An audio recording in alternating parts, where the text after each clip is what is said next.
I think the early days of the climate discussion were a lot about individual action. What am I going to do? What kind of light bulbs do I have? What am I driving? So on and so forth. Fine.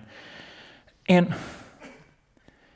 if the physics and chemistry of climate were such that we had 50 or 100 years to deal with the problem, probably a perfectly sound way to go about things. Humans and their societies really do change best when they change somewhat slowly and people have a little time to adapt and so on and so forth.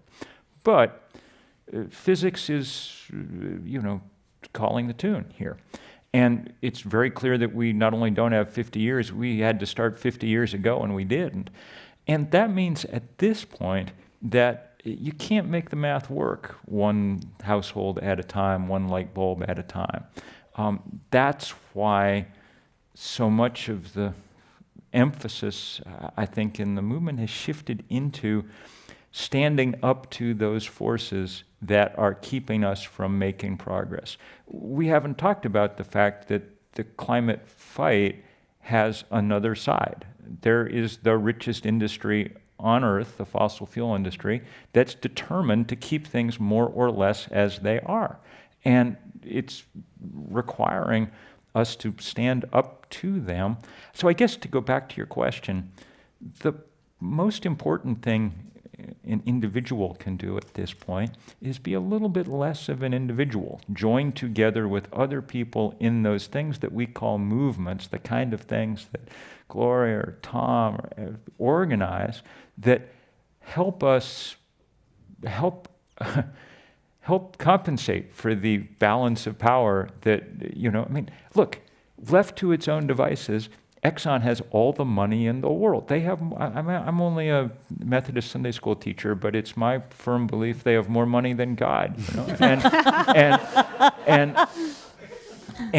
so left to their own devices, they'll happily go on wrecking the planet while the rest of us happily go on changing our light bulbs. Part of this is standing up to them, and that's why movement, that's why the kind of organizing that Gloria's talking about, that Tom's doing on campus, that's why that's so crucial. That's what, when it's done right, it opens up the space in where people like Gina can get their job done.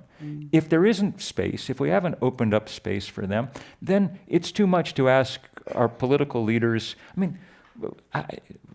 Without sounding cynical, perhaps political leader is not quite the right phrase to use anymore.